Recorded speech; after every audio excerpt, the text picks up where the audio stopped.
სოფლის ფან-კლუბი პირველად ვნახე. ასე გავხდი რეპრესირებული ჟურნალისტი. ხატ. ოღონდ მე ვარ ქარხნული წუნით მეგრელი. ერთი ჩხლეთის გამო საათს რაღაცა ვიდექი. ქალაქციანეთში. იმის მერე ვარ მეჯობრები ვართ. ვერავინ იფიქრებდა. დანაძირი რო არის. დედა ჩემმა მასწავლა ლევანის სიყვარული და ლევანმა მერე ყველასი. გამარჯობა, ჩვენ დაუბრუნდით ეკლექტიკის მე-13 ეპიზოდით. ჩვენ ხო სულ რაღაცებს ვსინჯავთ ხოლმე და დღეს გავსინჯავთ ისეთ რაღაცას, რაც არავის არ გექნებათ გასინჯული. ეს არის მაგდონალდსის შეიკები. მარწყვის და შოკოლადის უბრალოდ რამე გრილი და სერჩეთ და ბოლოს აქამდე მივედით, იმიტომ რომ ნერვები აღარ გვეყო, იმიტომ რომ რაღაც გადატვირთული მოძრაობა ქალაქში და ყველაფერი არ მოაქვთ. მე რეალური ჩემ მოტივი ის იყო, რომ რაც გავსინჯე, არაფერი არ მომეწონა და დავიღალე. ერთხელ ხო შებრამე გემრიელი დავლიო. მე ისევ განმეორდები, რომ წინა ეპიზოდში რაც მივირთვი იყო გემრიელესი და ჩემინება რა ყოფილიყო კიდე მაგას გამოვიძახებდი, მაგრამ რა მირთვი არ ვიცი თაკო, მაგრამ რა შევუკვეთე რა ჩამოვიდეს ამბავია დაახლოებით ის, რომ მთელი საზოგადოება ითხოვდა განათლების რეფორმას და რა მივიღეთ 4 გვერდიანი ფარატირა ფურცლები, რომ განათლების რეფორმა შემოგვასაღეს, ეგ არის ჩემი საყვარელი რა შევუკვეთე და რა ჩამოვიდა ხალხო.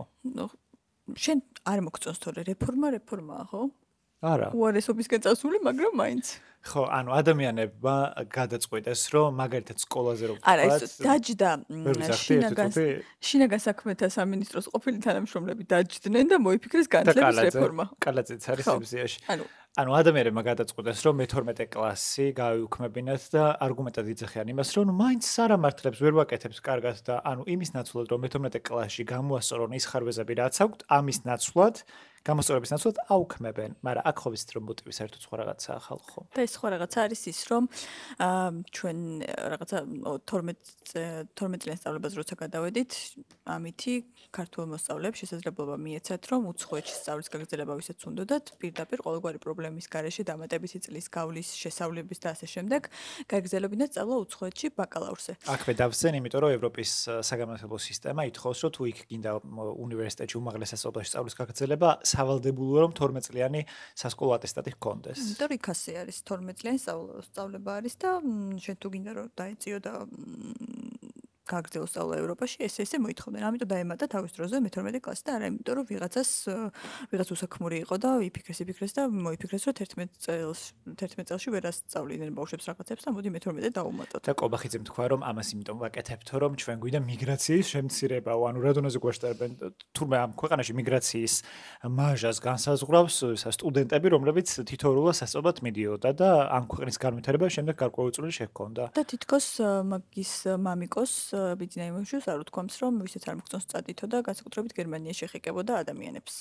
სხვათა შორის ეს რეფორმა ისევ ქოცებს დაკარტყავთ, იმიტომ რომ თუ გადავხედავთ რუსთაველის საპროტესტო მოძრაობას, მივხვდებით, რომ მიუხედავად იმისა, რომ ამ ქვეყანაში საშუალო ფენა არ არსებობს, მაინც შედარებით საშუალო ფენის წარმომადგენლებით განან იქ და სოცდაუცველებზე და გაჭრებულ ფენაზე საზოგადოების დგას ქართული ოცნება, რომელთაც წინასაარჩევნო ჩვენ დახსენდებათ ეს ადამიანები, რომლებსაც ოცოცრას უხდიან და ახაზინებენ და ისევ თქვენ დაკარტყავთ, იმიტომ რომ ამ გაჭრებულ ადამიანებში თითოეულა ჭკვიანი და ნიჭიერი მოსწავლე აღმოჩნდებოდა ხოლმე, რომელიც დაფინანსებით ხვდებოდა ხოლმე ევროპის რომელიმე უნივერსიტეტში და აი თქვენ გეკეტებათ ამ მოსწავლეების ოჯახებს ეკეტებათ პირველ რიგში ის შესაძლებლობა, რომ ბავშვები გაუშვან წესიერ ქვეყანაში სასწავლებლად და კობახიძე ეძახის, რომ რა მოხდაო მე-12 კლასიო გაიარონო ევროპაშიო და შემდეგ ჩააბარონო და ამას მარტო მდიდარი ოჯახები შეძლებენ, იმიტომ რომ მე-12 კლასის სასკოლო მე-12 კლასის გავლა დაფინანსებით არ ხდება და მოგიწევთ რომ ცხოვრების ხარჯები და დასწრებას დაფაროთ. ერთი წელი უცხო ქვეყანაში ჯერ ზრდასრული ადამიანისთვის არის ძალიან რთული ემოციურად ახალ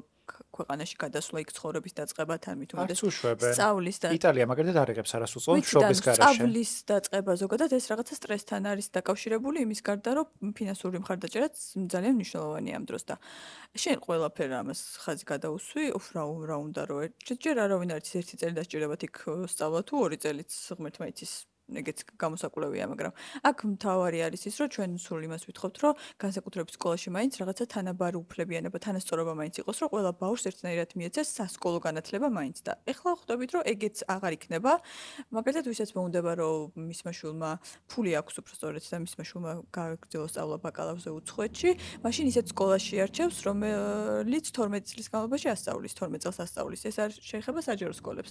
ეს არის კერძო და კერძო სკოლები ჩვენ ვიცით ამ ქვეყანაში რა ღირს, საფასური რა არის, ეს კიდევ უფრო გაზრდის ამ ფასს, იმიტომ რომ მეტი იქნება მსურველების რაოდენობა და ეს მსურველების რაოდენობა ის კი ნიშნავს, რომ ბევრი ფული აქვს ამ ხალხს უბრალოდ იჭირვებს ადამიანები საკუთარი შვილების უკეთესი მომავლისთვის. ეს არის და ეს და მარტო სკოლის გარდა არა უნივერსიტეტებსაც, რომელსაც დიდი ხნის წინ დაერივნენ, ახლა კიდევ ხელახლა ახალ წერილზე წავიდნენ და განსაკუთრებით მე ვფიქრობ, რომ ისეთ კრიტიკულად განწყობილ უნივერსიტეტებს, როგორც მაგალითად ილია უნია, ეს რაღაცა ბევრი რამე უფიქრეს, გახსოვს რომ რამდენიმე წლის განმავლობაში მიდიოდა ამბავი, რომ ეკუთვნოდათ თუ არა მათ საერთოდ სწავლა და თუ არ ვწდები, იმასაც იყო რა ქვია, შეძლებდნენ თუ არა მუშაობის გაგრძელებას და ეს სასამართლოებით და მთელი ამბებით რომ მოიგო ამ უნივერსიტეტმა, მეტი ვერაფერი რომ ვერ მოიფიქრეს.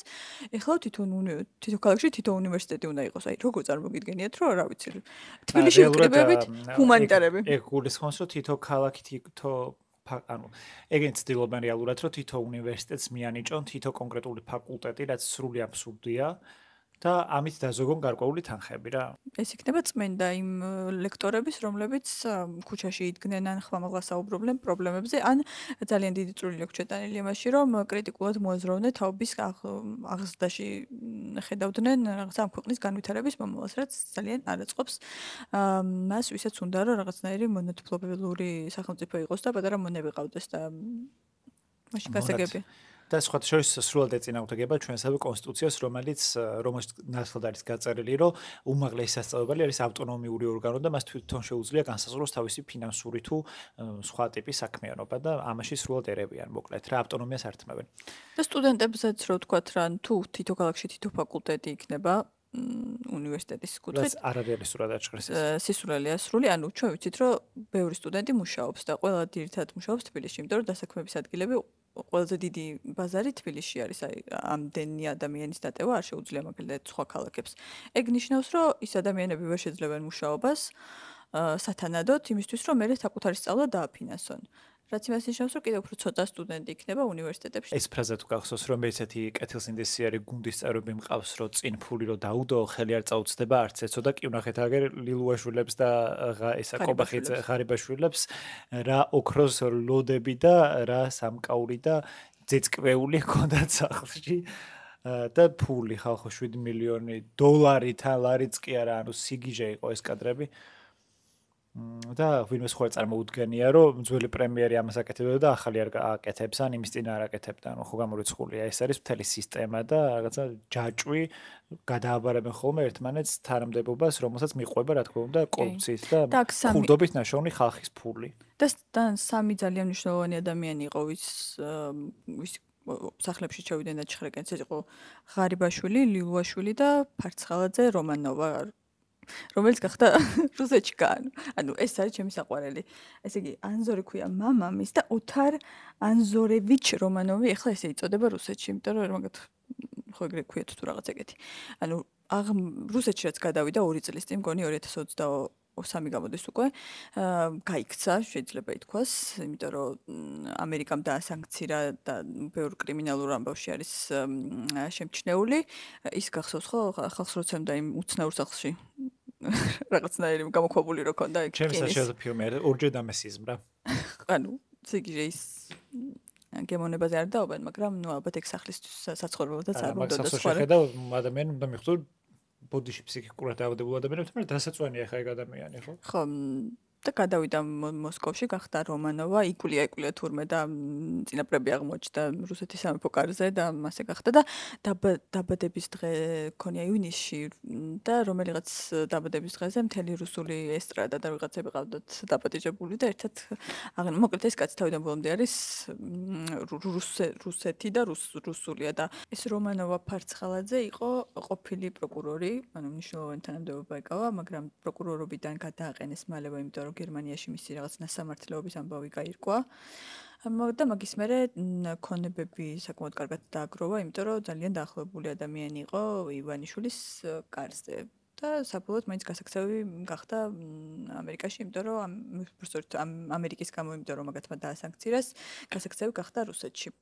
და თქვენ ხარ გონიათ რომ ეხა ბოლო დროს გახდა ის რუსი, მანამდეც რუსი იყო და რუსეთის ინტერესებს წარმოადგენდა საქართველოში. ხო და უბრალოდ საინტერესო პროცესი არის იმ კუთხით, რომ მნიშვნელოვანი ადამიანი შეიძლება ითქვას, რომ არის და რომ გაბედეს და მის წინააღმდეგაც რომ წავიდნენ, შეიძლება ითქვას და მის ქონებას ჩაერივნენ. ხო, ეგ არის ყველაზე ნათელი მაგალითი იმის, რომ აი მაგასაც კი რო ბედავენ, რომ ორ რაღაცას უსვამს, ეგ ხას ერთი რომ ნამდვილად კობახიძის გამოცხადებული ნულოვანი თანაგრძნობა ეხება შიდა წრეებსაც და ეს მედია მიცოდა რომ ეს ადამიანები იყვნენ სამიზნეები და კობახიძეს რო ვაიმეს უგორები მე მაგათი ხო ეს ერთი ხუია.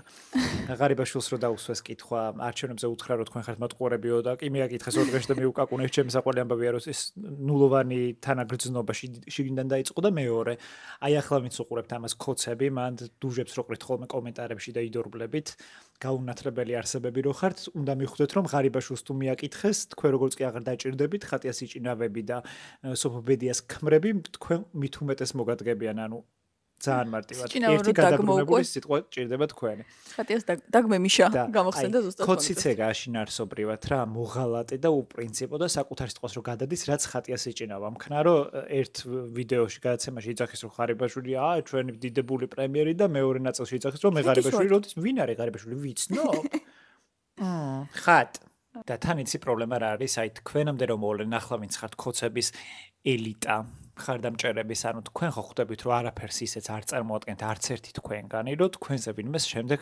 გული შესტყიოდეს და გამოგესარჩლოთ მათ შორის არც კოცები დავიჯერო იუნაშაფათავას ან თუნდაც ხატიას იჭინავას ან სალომე გოგიაშვილს ანუ ამ ხალხს რამე ისეთი ბაბლი ყავს რომ მე რაღაცა პირობითად რომ დაიჭირო ქუჩაში გამოვავინმე და ითავისუფლება იუნას ან რამე ეგეც იტყვის ნუ ის კი ამერიკაშია გაქცეული და ყველაზე მეტად ერთ რაღაცასაც დავამატებ ნუცა ბუზალაძეზე ვლაპარაკობდით წინა გადაცემაში და მართლა დუჟები ყარეს მაგისმა ფარება ჯერთი ადამიანზე რო ვიძახი რომ გუიმიათქო მის ფანებზე რას ვფიქრობ ხო წარმოგიდგენიათ და რამდენი მნიშვნელოვანია ჩემთვის თქვენი აზრი მაგრამ ადამიანი არის ამერიკაში როგორც იუნა და როგორც ნუცა და რუსეთისკენ მიგვაქანებენ ამერიკიდან და რაზე მელაპარაკებით ხალხო ნორმალურები ხართ და ამას გარდა კიდე უცნაური ის იყო რომ კომენტარებში ისე გაიგეს ან უნდათ რომ გაიგოთ რომ თითქოს რადგან ბიბლია თუ რაღაც ქონდა ჩაშენებული ბიბლია იყო ხო ჩაშენებული რაღაც სამაჯურში ჩვენ ამაზე ხადაობდით თუ ამაზე ხუმრობდით რეალურად მაგაზე კი არ ხუმრობდით ის რომ ეს თემა თვითონ გამოიყენა მარკეტინგულად მაგაში იყო მთელი ამბავი თორე არავის რელიგიურ გრძნობებს ჩვენ ამითი არ შეურაცხყოფდით პირველ რიგში აი ამის გამარკეტინგება და აი კომერციალიზაცია ბიბლიის უფრო არის შეურაცხყოფა თუ ჩვენი კრიტიკული ანალიზი რომ ბიბლიის კომერციალიზაცია არის რელიგიის შეურაცხყოფა რომელია დაწერთ კომენტარებში და სხვა შორის ჩემი საყვარელი მიგნებაა რომ ეს სამაჯური თურმე დაპატენტებულია, უბრალოდ მოპარულია სხვა სამაჯურის დიზაინს იმეორებს ზუსტად მაგას ჯვარი ხო საერთოდ ზოგადად და ქშურთო ხალხო რისი მშურს რომ იურმალა ვერ მოვიგე ოდესღაც თუ რა ვიცი ვიღაცას ვოკალური შესაძლებლობები აქვს ვიღაცას არ აქვს არო მაგრამ კარგი მოქალაქე შეიძლება იყოს და ეს კიდე უფრო დასაფასებელია კარგი მომღერლების მეტი რა არის რომლებისთან კარგი მოქალაქეებიც არიან რა ვიცი ხო ჩვენ მე მის მუსიკალურ ნიჭს და შესაძლებლობებს არ ვაკნებ აქ სულ სხვა რაღაცა იყო საუბარი შეიძლება რომ არ მოგწონდეს ხო თან ვიძახი რომ ჩემი აზრია სრულად გოიმური რუსული ესტრადის ის არის რა ქვია გაგრძელება ეგოგო ხო შორის წინაზე რომ ამბობდი ხუდი დაუმატებია ტანსაცმელსაც მართალი ვეღავ ხო საერთოდ რა პერიოდი დღეს ნუცა ბუზალაძეზე ლაპარაკს მაგრამ საინტერესო ინფორმაცია იმ რაღაცა გაურკვეველ მასას არასდროს არ ვიცოდი რას ნიშნავდა სოფლის კლუბი და ახლაც არ ვიცი ანუ სოფელს რა თქმა უნდა არ ვაკეთებ მე მგონი ბევრი ანუ რო გადადიოდი ეს სოფლის ფან კლუბი პირველად ვნახე რა უბრალოდ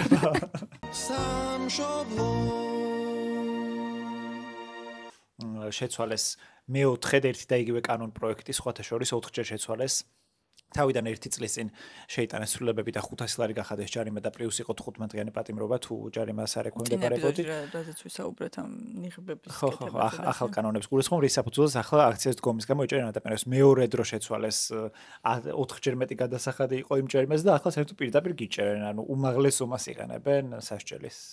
და ამას მოწმობს ის რომ ჩვენი კოლეგებიც მახოსანაია, კეთეცისკიშვილი და ცირაჟვანია დააკავეს და მალე გამბოლენ, მაგრამ დააკავეს, ხო? ეს არის. ხო, ეს პირველ ჯერზე ხდება, რომ 15 დღე არის ყველაზე მაქსიმუმი, რითაც გაკავებენ და მეორე ჯერ იგივე თუ გაიმეორე 1 წლით, რაც კვალიფიცირება სისხლის სამართლის დანაშაულად. კი, ნამდვილად. და კიდე ერთს ვიტყვი, რომ ამ კანონის მიხედვით, აი ჟურნალისტი და სრულწლოვანი ადამიანი როგორც დაისჯება, ეგრე დაისჯება არასრულწლოვანიც, რაც არის უბრალოდ სიგიჟე. რომ რა ვიცი 17, 16 წლის, 15 წლის ადამიანი შეიძლება 15 დღით, ან რა ვიცი 10 დღით რა მშობა აქვს დღეს, გაუშვა ციხეში, იმიტომ რომ ედავები გზის გადაკეტვას, ან უბრალოდ ნიღბის კეთებას რუსთაველის მიმდებარე ტერიტორიაზე. ეს მაშინ, როცა ჩვენ ვიცით, ქვეყანაში ამხელა პრობლემა არის არასრულწლოვანების დანაშაულის, რომელსაც ვერაფერს ვერ უშვებიან, ანუ ბავშვები უბრალოდ ჩერბიან, კტეხავენ მაღაზიებს და ეს რისი ბრალი არის და რატო აკეთებენ ამას, ეს კიდე მეორე საკითხია, მაგრამ ამ ბავშვებს ვერავინ ვერ აგერ ორი დღის წინ გოგოებმა მაღაზია დააყაჩაღეს და მოლარე და კოსტალდის წებეს. ხო და მათ წინააღმდეგ ძალიან რთული არის რომ რამე გააკეთო, იმიტომ რომ არასრულწლოვნები არიან და ასე შემდეგ და თანსადავყო დაშაც არ არის ყოველთვის გამოსავალი და ეს პროგრამა ფაქტობრივად არ არსებობს ქვეყანაში, რომ სწორად მიუდგე ასეთ დროს დამნაშავე მაგრამ ნიღბის გამო რუსთაველზე კონკრეტულად აუცილებლად დაგაკავებენ და თან საშინელება და ფარის რაღაცნაირად ძალიან ცუდი ხალხი არის იმ კუთხით, რომ აი მაგალითად შეიძლება რომ აი როგორც კაპიტანი აზას შემთხვევაში იყო, ანუ ადამიანი რომელმაც მთელი ცხოვრება ისე ტანჯვაში გაატარა გულისხმობ აი დევნილი კაპიტანი რო იყო, ანუ დაესია ეს რამდენიმე პოლიციელი და რაღაცას ჩხრიკავენ ნიღაბს.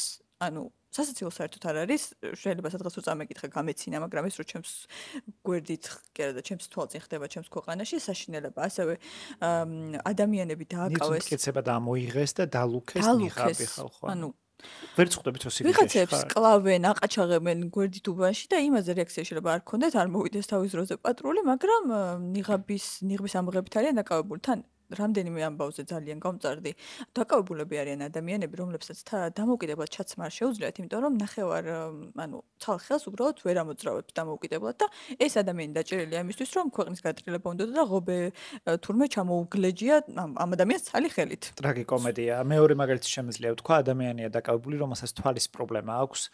და იმდენი არიან უკვე დაკავებულები, რომ სახელებს ვერ ვიმახსოვრებ და ბოდიში რომ სახელი დაკვირვით ვერ ვიძახი, თვალების მხედველობის პრობლემა აქვს, ესაჭიროება მკურნალობაზე უარი უთხრეს და დამატებით წაართვეს სათვალე, რომელსაც მისთვის საერთო მნიშვნელობა ჰქონდა, იმიზეზით, რომ რკინის ჩარჩო იყო მაგ სათვალეზეო და ადამიანმა ცალთვალში დაკარგა მხედველობა, როგორც თვითონ ოჯახი ავრცელებს ინფორმაციას და არ ვიცი, თქვენ თუ თვლით, რომ სისხლიანი 9 წელი იყო, ეს რა არის? ადამიანების დაკავება როგორ უნდა გაგიკვირდეს, როცა უთოს თავმჯდომარე და ფინეთის საგარეო საქმეთა მინისტრი იყო ჩამოსული რამდენიმე დღის წინ და რუსთაველზე მივიდა შეხვედრაზე, აქციაზე უბრალოდ. მანამდე შეხვდა სხვათა შორის საქართველოს საგარეო საქმეთა მინისტრს.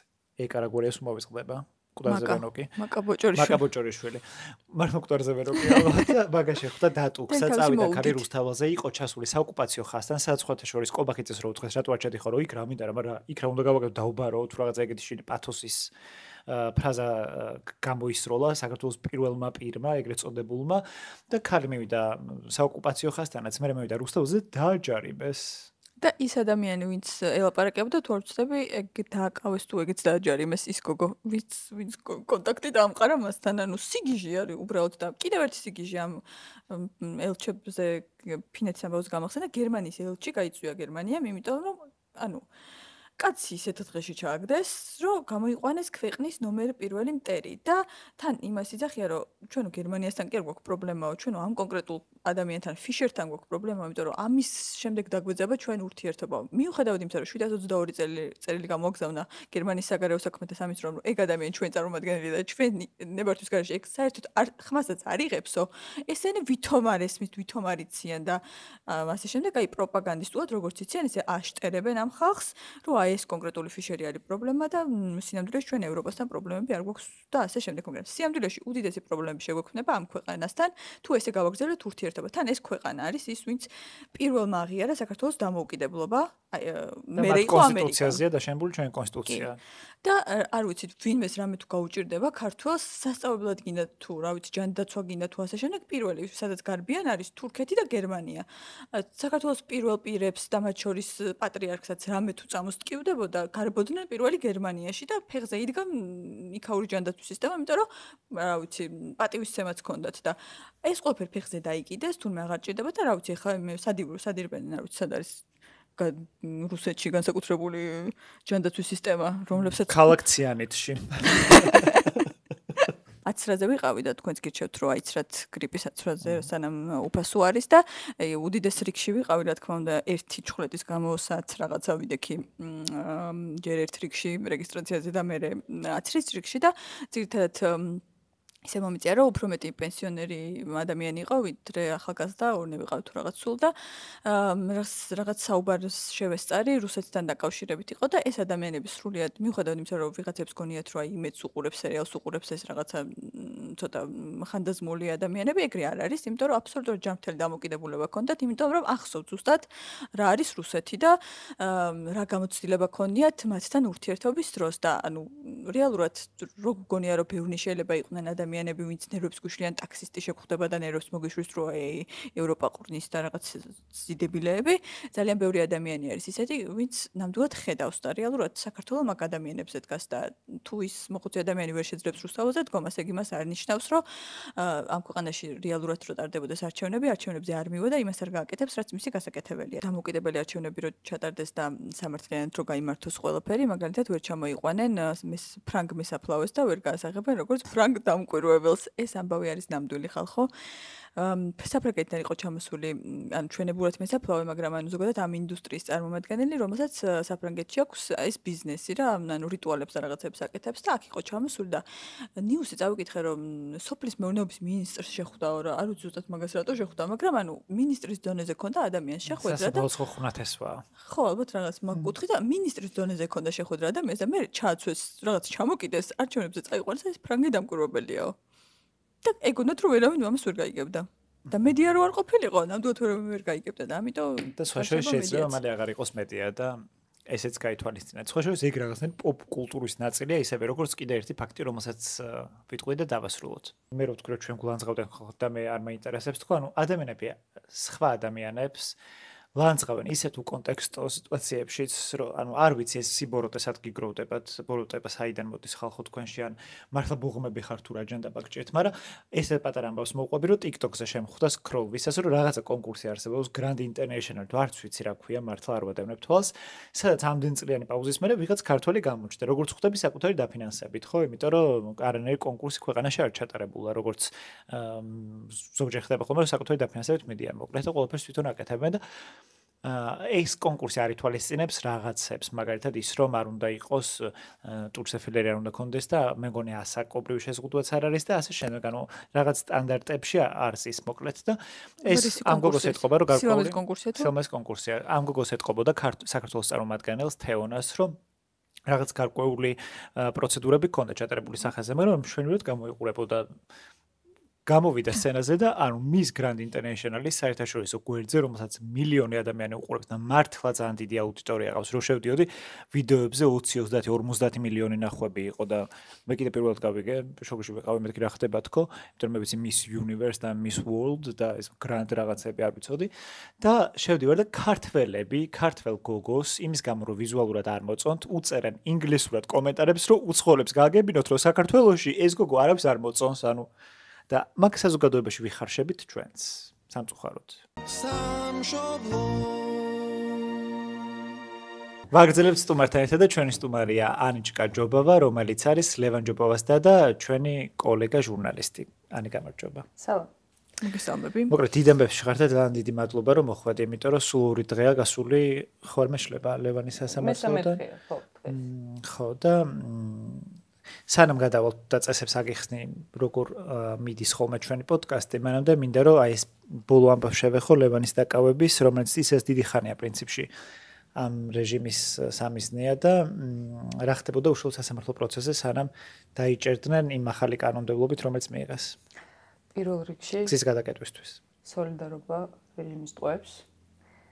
ამას აქამდე ისე ვამბობდი და ახლა უკვე ჩემს მასაც მოვიაზრებ სამწუხაროდ. სასამართლოზე ხდებოდა, არ ვიცი, ერთი მსახიობის თეატრი იყო მართლა. და ოღონდ ეს მსახიობი იცვლებოდა ხოლმე, იმიტომ რომ ხან ბატონი ცეკვავა იყო მთავარ როლში, ხან ეს პროკურატურიდან ორი გოგონა. სასამართლოზე ჯერ იყო ძალიან მნიშვნელოვანი ის, რომ სამი ადამიანი სასამართლო გაერთიანეს. ლევანის, შალვა ჩუბინიძის და კიდევ იყო ერთი ადამიანი, მამუკა კუპრეიშვილი. რომელმაც ვერ გაიხსენა ვერ საკუთარი სახელი და გვარი. ვერ გაიხსენა მისამართი და ასევე უჭერდა კომუნიკაცია.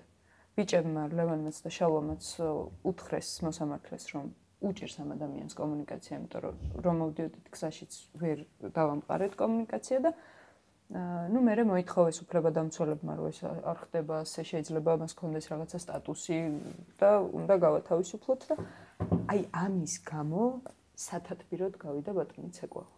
ანუ გავიდა ითათბირა რაღაცა და დაბრუნდა და მხოლოდ შემდეგ კი არ გაათავისუფლა, უბრალოდ გადაუდო სხდომა.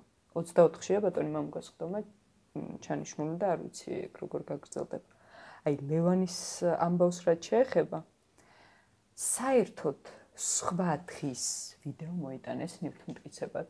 ოღონდ ეს არ იყო რაღაც შინაგან საქმეთა სამინისტროს მიერ დადებული და გამოქვეყნებული. უბრალოდ სოციალურ ქსელში გავრცელებული ვიდეო, რომელიც ასე შეიძლება მეც სტორიში დამედო. და აი აქ ჩანს როგორ კვეთს ლევან ჯობავა გზას. იქიდან გაჩნდა შეკითხვა დაცვის მხრიდან, რომ ეს იცით ზუსტად რომ არის 18 ოქტომბრის საკითხი, იმიტომ რომ 18 ოქტომბერზე ედავებით. აქ ეს გოგონა ცოტა დაიბნა, ესეც ვითომ არაფერი გაიარა ამ თემამ, ცოტა ხანში ეს ერთ-ერთი იურისტი პროკურატურის ამბობს, რომ ლევან ჯობავა 18 ოქტომბერს 20 საათსა და 37 წუთზე გადავიდა სავალი ნაწილისკენ. ანუ ლევანმაც მაშინვე და ყველამ გამოვხატეთ რაღაცა აღშფოთება, იმიტომ რომ 18-ში მაგ დროს, არათუ მაგ დროს 22 საათზეც კი არ იყო ლევან ჯერ მისული რუსთაველს. იმიტომ რომ იყო უახლოესი მეგობრის ბავშვის ნათლობაზე ნაფეტვრებში და დაახლოებით მე გადავამოწმე რომ რამე არ შემშლოდა დროებში. დაახლოებით 10-ის ნახევარზე აქვს მოწერილი, რომ აქ ვარ, ყოველ ნახევარსაათში ვწერდი, სათხარ მშვიდობით ხარ, რადგან სულ ველოდით უკვე დაჭერას. წერდი და მომწერა, რომ აი ახლა აქ ვარ ნაფეტვრებში, მაგრამ გავიგე რომ რუსთაველი ვერ იკეტება და უნდა წავიდე. 10-ის ნახევრიდან როგორ მოახერხა ქალბატონმა იურისტმა, რომ რა ქვია, 9-ის ნახევარზე უცებ იქ გაჩნდა ლევანი, არ ვიცი. ლევანი რომ მივიდა, მეორედ უკვე გადაკეტილი იყო რუსთაველი, თავისუფლების მოედნიდან პირდაპირ რომ ამოვიდა მეტროდან, პირდაპირ შეუერთდა უკვე გადაკეტილ რუსთაველს. და ამაზე უკვე ლევანმაც რომ მოითხოვა სიტყვა და უფლებადამცველებმაც რომ თქვეს ეს ყველაფერი და არსებობს არაერთი მოწმე, ზუსტად 5 წუთში ამ გოგონამ თქვა, რომ ეგეთი დრომი არ მიხსენებია. და მე უცებ ბრაზდები, ანუ პირველ შეგრძნება ეგ არის, რომ ძალიან ბრაზდები, იმიტომ რომ ამ უსამართლობაზე ჩუმად არის ყველა. იმიტომ რომ ხმას რომ ამოიღებ ბატონი ცეკვავა თუ ნებისმიერი მოსამართლე გაგაძევებს დარბაზიდან. და აი ესეც ძალიან ჩვეულებრივად გაატარა ცეკვავამ. ეს ტყუილი. და როგორც კი ჯანო ჭადუამ მიუთითა ტყუილზე და უთხრა, რომ თქვენ ტყუით და თქვენ მოიტყუეთ, აი TikTok live-ებში რო არიან რაღაც გაწიწვანდებული, გაბრაზებული ქალები, აი ეგრე მიმართა ზუსტად ამ გოგონამ, რომ აიხლა წესიერად. ანუ წინ უზის უფლებადამცველი და სასამართლო პროცესზე აი ეხლა წესიერად. ანუ ქართული სამართალი დაახლოებით ითარგმნება მასე, რომ თქვენ ჩაიდინეთ დანაშაული. კი, მაგრამ მე იქ არ ყოფილვარ. მაგას რა მნიშვნელობა აქვს? კი, ზუსტად ეგრე იყო ლევანის შემთხვევაში. მოდი ახლა გიხსნით წესებს. ამ ყუთში არის 10 კითხვა, 5 დაკომ დაწერა 5-მე, ერთმანეთს არ ვეკვეთებით და არ ვიცი რას წერს. ამათიდან მხოლოდ 800-ს უნდა უპასუხო, შეგიძლია 2 დაარეჯექტო, თუ არ დაარეჯექტებ, ბოლო ორს ავტომატურად გამოტოვებ, ოღონდ არ ვიცი რა იქნება. რაგბის კლუბის ოხუმი. ხო. ჩემი ტური გაგრძელებ. ლევანს აქვს რაგბის კლუბი სოხუმი, ხო? კი ბატონო, რომელიც უკვე გახდა თუ სწორად მახსოვს 2019 წელს დაიწყო და 7 წლის გახდა. ცოტა ხნის წინ ქონდა დაბადების დღე სოხუმს. და სხვათა შორის ჩემი ძმა ხუმრობს ხოლმე, რომ მისი პირველი დიდი პროექტი ვიყავი მე. მერე იყო რაგბის კლუბი სოხუმი და მერე დემეტრე. ნუ შემდგომში ალბათ ივანე იქნება, ალბათ არა, ივანე იქნება. ეხლა 2019 წელი ვთქვი 7 წელია გასული და მეგონა რომ გუშინ დელზე იძახე 2019 წელი გუშინ არ იყო დღეს და მართლა ეგრე განვითარდა უკვე მოვლენები, რომ სწრაფად გადის თითქოს დრო. რატომ ქვია სოხუმი? რაგბის კლუბს სოხუმი დაერქვა იმიტომ რომ რომელიც ზუგდიდშია, ხო? ზუგდიდში დაიწყო, კაცთა გუნდი ყავს თბილისშიც. ზუგდიდში არის ასეთი დევნილთა დასახლება. და აი იქ ცხოვრები ბავშვები იყვნენ პირველები, რომლებისთვისაც გაკეთდა ეს პროექტი. და ამ ბავშვებით შეიქმნა რამდენიმე ასაკობრივი ჯგუფი, ასაკობრივი გუნდი. დადიოდნენ, არ ვიცი, სხვადასხვა ფესტივალზე, არაერთი გამარჯვება, სანამ რაგბის კავშირთან შედარებით უფრო დაალაგებული და ლოიალური ურთიერთობა ჰქონდა ლევანს მანამდე რაგბის კავშირიც ესე აქტიურად უზრუნველყოფდა მათ ჩამოყვანას თბილისში თამაშებზე.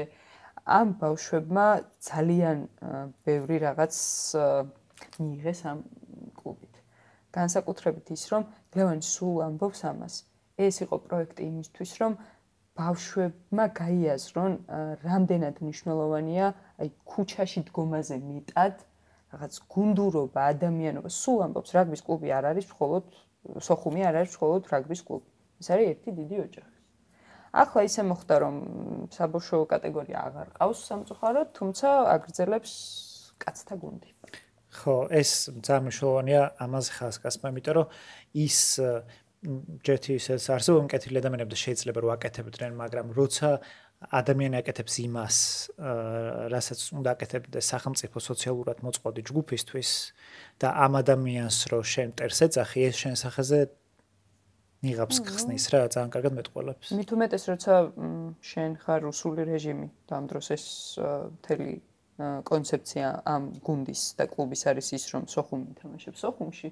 ალბათ კიდევ უფრო უარესი ხელსუშლი ხო მაგ დროს, ხელსუშლი რეჟიმს. და კიდევ ერთი განზომილება აქვს, რომ სპორტული მიმართულებაა და ჩვენს ქვეყანაში რაღაცნაირად სამწუხაროდ ისე დაალაგდა, რომ ეს მათი ხმამაღალი ნაკლებად ისმის ხოლმე და ეს რაღაცა ბიძგი იყო, რომ აი, იმიტომ რომ ბევრი გამოხმაურება, შეიძლება არ ვიცი რამდენად ბევრი იყო, ვისაც ურთიერთობა ჰქონია ამ დროს განმავლობაში ლევანს, მაგრამ იყვნენ ადამიანები, რომლებიც სპორტული მიმართულებიდან ძალიან ცოტა ხო? კი, ძალიან ცოტა.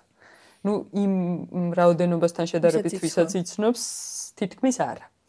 და რაც და ჟურნალისტებიდან ლევანიც იყო პირველი არხის ჟურნალისტი, ისევე როგორც შენ. კი, ლევანი იყო 15 წელი.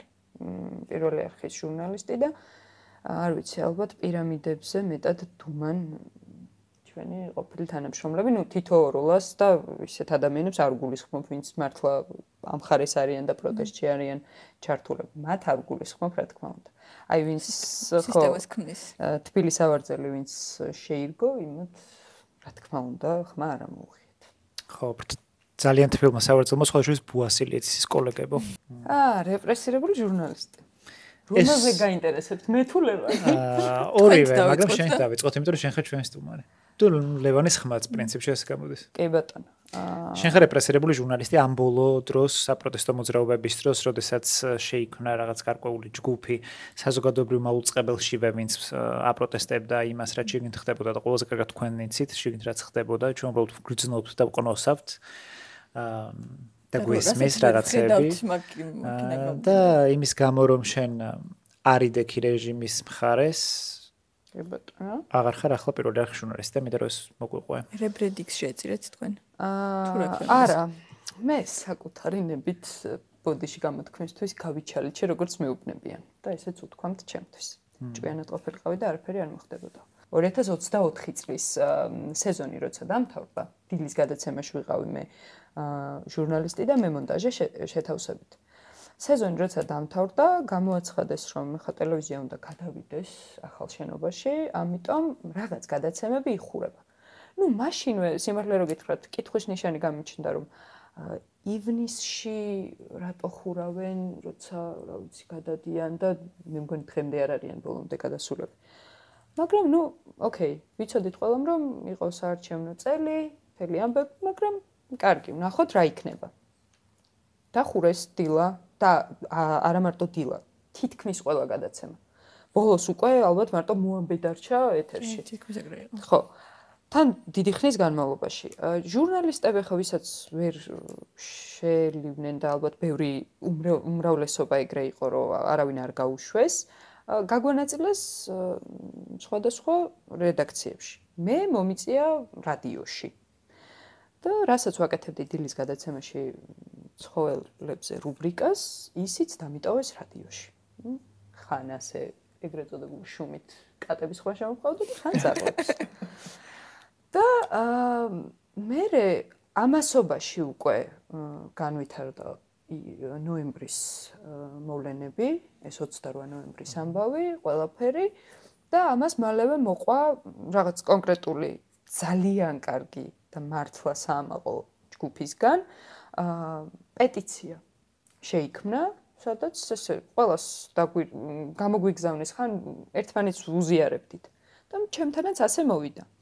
პეტიცია, არ ვიცი, გინახავთ თუ არა ეგ პეტიცია, იმაზე რომ ვერ პასუხობს ქვეყანაში მიმდინარე მოვლენებს მოამბის საეთერო ბადე და სარედაქციო პოლიტიკა და გთხოვთ რომ რაღაცა მივიღოთ ზომები. ამას ნუ ძალიან ბევრმა ადამიანმა მოაწერა ხელი. მე იქ ალბათ კარგად ჩამორეკეს ვიღაცებმა, როცა გაიგეს და ძალიან ბევრმა გააწერა ხელი. მართლა ეს არ ვიცი. ძალიან ბევრმა, რას ამბობ? უმეტესობამ ჩათვალეთ.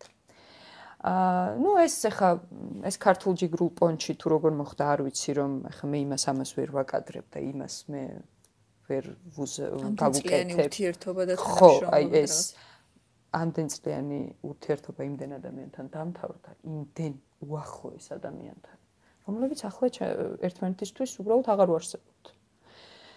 და ხელი გააწერეს და იმავე დღიდან ალბათ დაიწყო სხვადასხვა რედაქციაში რეპრესიები. შენს დაგირეკა ეს? არა, ჩემთვის ნამდვილად გულწრფელად ვამბობ. აი ხელი გააწერე ან რაღაცა ეგეთი არავის არ უთქვამს.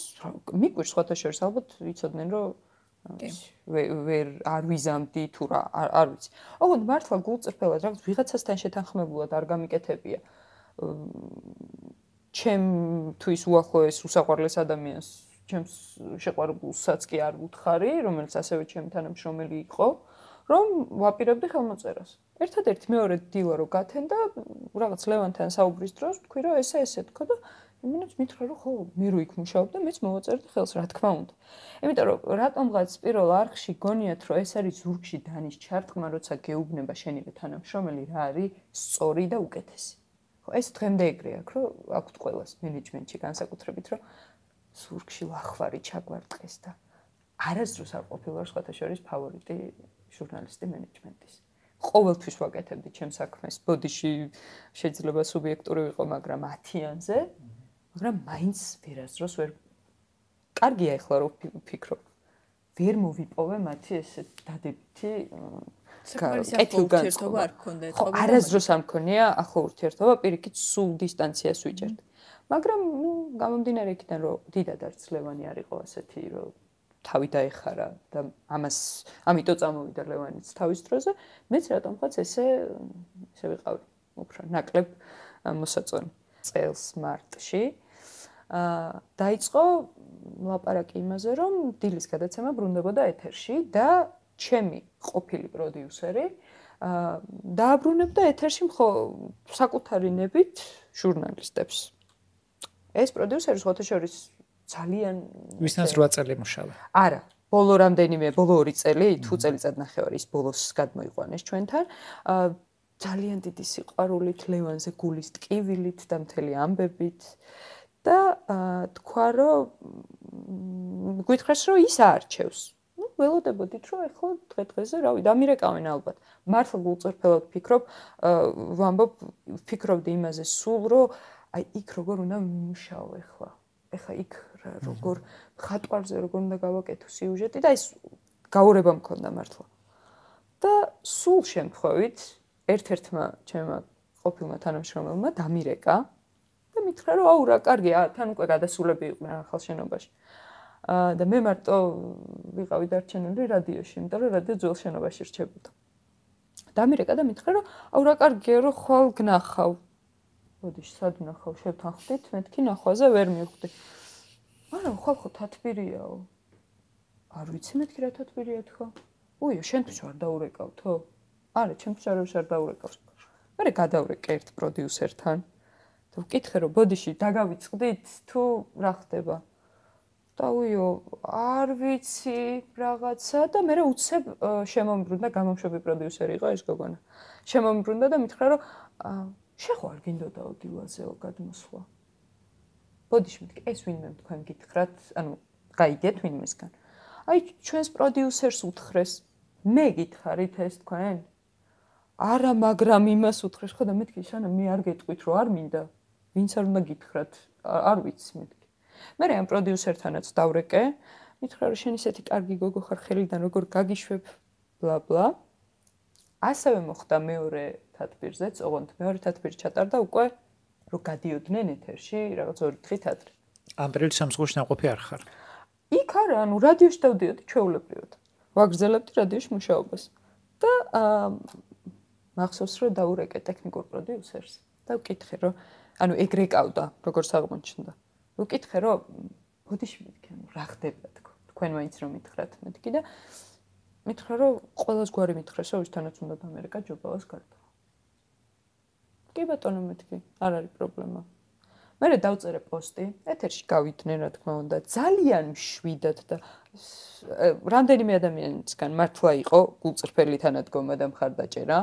მოკითხვა მაინც ნუ თავრია შეგნით როგორ უჭერ ადამიანს ხო და მაგას გულისხმობ ზუსტად რომ ამ ადამიანებმა გააპროტესტეს ჩემი არ დაბრუნება და მე დავწერე პოსტი დამიბარეს ჩემმა ყოფილმა ქალბატონმა მედია მენეჯერმა დამიბარა რუსტან მანჯგალაძე დამიბარა და მითხრა რომ ეს რა სისულელეო საიდან მოიტანეო რომ შენ ვინმეს არ ჭირდები ამ ტელევიზიაში ჩვენ უბრალოდ სხვა პროექტზე განვიხილავდით შენს ყოფნასო მე უბრალოდ და წაშალე პოსტიო არა სხვათა შორის პოსტი წაშალეო მას არ უთქვამს მასთან ერთად იყო ლანა ქუთათელაძეც ამ შეხვედრაზე და ლანა მითხრა მაშინ რომ კაცო პოსტი სანამ დაწერდიო გაგერკვეო და ბოდიში მნიშვნელოვანი ის არის რომ აღარ პასუხობდნენ დავწერე ოფიციალური წერილი ანუ დავიხმარე პროფკავშირების იურისტი და მართლა გამართული წერილი მიწერე რომ პასუხი გამაგებინეთ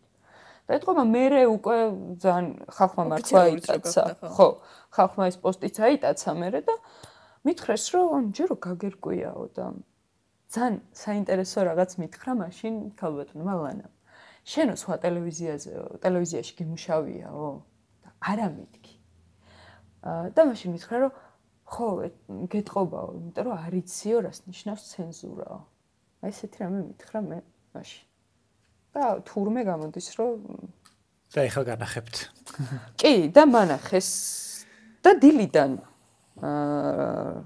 აპირებდნენ რომ შუადღეზე გადავეყვანე HR-იც შემხვდა ჩვენი ჯერ ხო იძულებით იმაში ვიყავი შვებულებაში მე უკვე კუთვნილი შვებულებაც გამოვიყენე და დამაწიეს აი საოცარი წერილი არ ვიცი შეიძლება ნანახიც გაქვთ მეილი მომევიდა რომ აი ახლა უკვე არის საჭიროება დილის გადაცემაში თქვენი დაბრუნების და მე მაშინ ვუპასუხე მეილითვე სანამ განცხადებას დავწერდი რომ აი რატომღაც ქალბატონი თინათინით და ქალბატონი რუსუდანით ჩემ საჭიროებას ვერ ხედავდნენ. ოღონდ ესეც ესე კულუარულად გავიგე რომ ამბობდა რომ დილაში ჯობაო საჭიროებას ვერ ხედავ.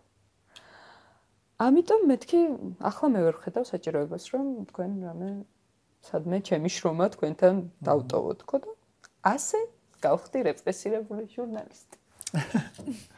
ჭირი იქა და ჭირი იქა მართლა.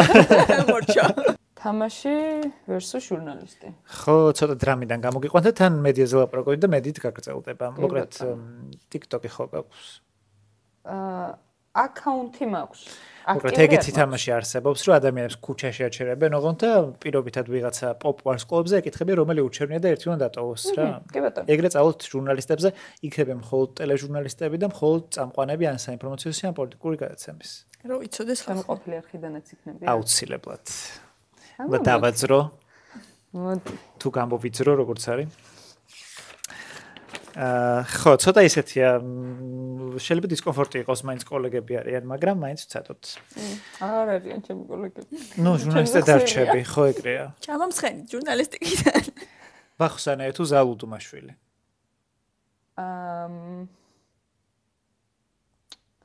მთელი ცხოვრება, მთელი ბავშვობა დიახსა ამახსოვდა, ანუ მთელი ბავშვობა ისმენ ძალა. ვახოსანია, იმიტომ რომ ეხლა ვახო პოლიტპატიმარია და იყოს ვახოს მხარდამჭერი ვიყავი. ვახოსანია თუ ვასილ ივანოვ-ჩიქოვანი.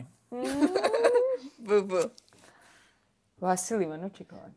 ვასილ ივანოვ-ჩიქოვანი თუ ინგა გრიგოლია. ვასილ ივანოვ-ჩიქოვანი. ვასილ ჩიქოვანი თუ გიორგი თარგამაძე.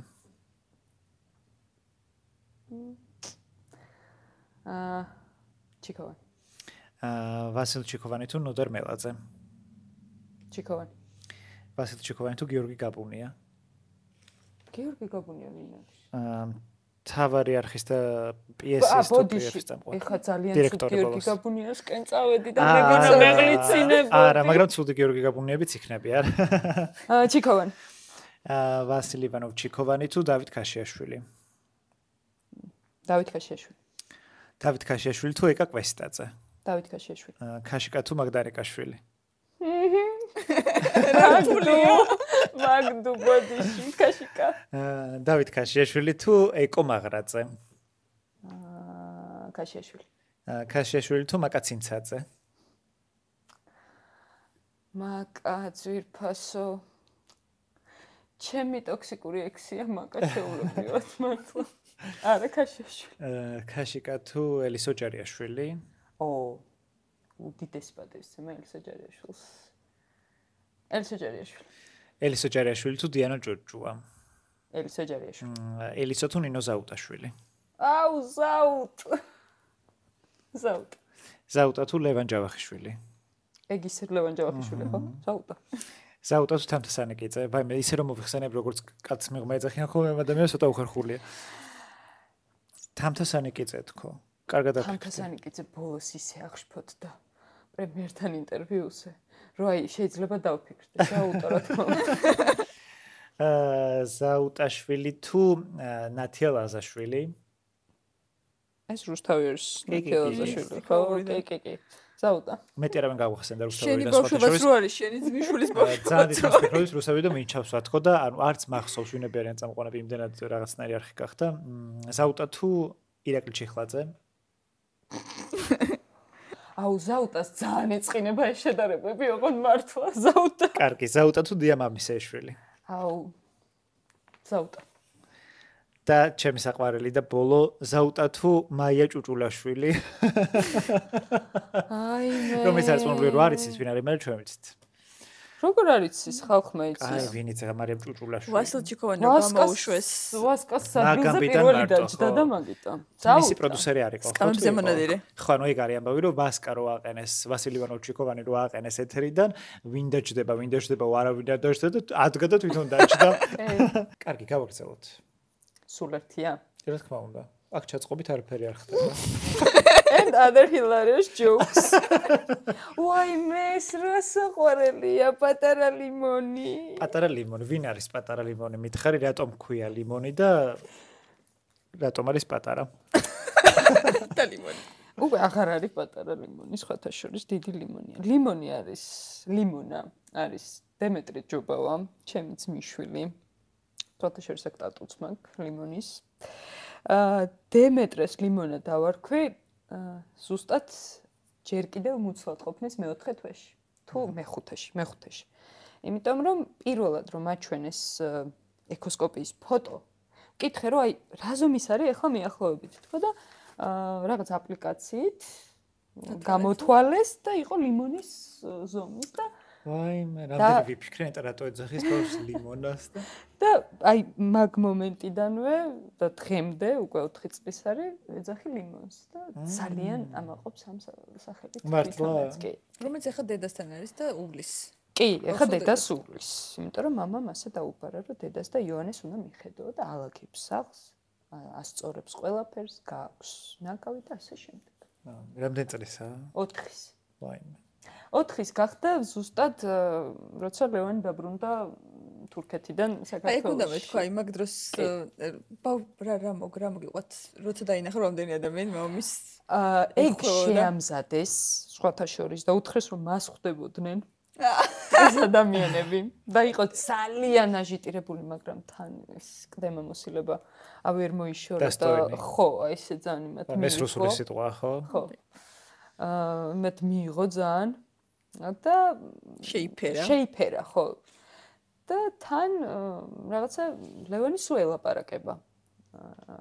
სხვათა შორის მაგ მხრივ არ ვაქებ, მაგრამ ძალიან სწორი ფორმა აქვს აღზრდის ძალიან ადამიანურ ენაზე, მისთვისაც გასაგები რო იყოს, ისეთ რაღაცებს სულ უხსნიან და ყველაფერი იცის დემეტრემ ძალიან უყვარს მიხა ხელაშვილი. იცის მიხა ხელაშვილის ისტორია, იცის არ ვიცი ყველა ეროვნული გმირის ჟიული შარტავას, მარო მაყაშვილის, გენო ადამიანს, ყველას ისტორია იცის, ესე რომ დააყენო შეიძლება მოგიყვეს, რომ ეგ ისტორიები არ იცის ამ ქვეყნის საშუალო სტატისტიკურმა ამომრჩეველმა და ბავშვ ლიმონას ეძახი. მაგიტომ ეძახი ბავშვს ლიმონას. ეხა პატარა მეორე ლიმონაც იქნება და მამიკო დახვდება გარეთ, რა თქმა უნდა. ხო. მეორე იოანე. ხო. ხო, აი იმედი მაქვს, კი, მეც იმედი მაქვს, თვითონ ვიცი რომ მაგის თქმა გინდოდა. არა, საერთოდ სხვა რაღაცაზე ვფიქრობ, აი ვფიქრობ რომ ეს ბავშვი რო გაიზრდება, რომელიც მიხა ხელაშვილზე იზრდება, ხო? ისტორიებზე და ნეტა თუ ვიქნებით, კი არა, უნდა ვიყოთ ისეთ ქვეყანა, რომ მას აღარ მოუწევს იმ რეპრესიების გავლა, რაც მის მეოჯახმა გამოიარა, ამაზე ვფიქრობდი უბრალოდ. კი, იმაზე არ ვფიქრობდი რა ჩვენ თქვი მართლა. მე ჩვენც პარება რო გარეთ იქნება. ბოლოს უბრალოდ შენი სიამოვნებისთვის რა გააკეთე და როდის? მე მგონი სამსხური და წამოვიდა. სხვათა შორის ალბათ ეგ. ალბათ. მართლა ეგ იყო ყველაზე ისეთი გადაწყვეტილება, რომ საკუთარი თავისთვის გავაკეთე. იმიტომ რომ მივხვდი, რომ აზრი არ ქონდა მანდ გაჩერებას. სხვათა შორის ჩემთან ერთად, ჩემამდე ბევრი გამოუშვეს, ბევრი თვითონ წამოვიდა, ჩემს შემდეგაც, მაგრამ ჩემ შემთხვევაში იყო ერთი ასეთი უცნაური ამბავი, რომ ჩემთან ერთად მოდიოდა სამსახურიდან ჩემი მეორე ნახევარიც.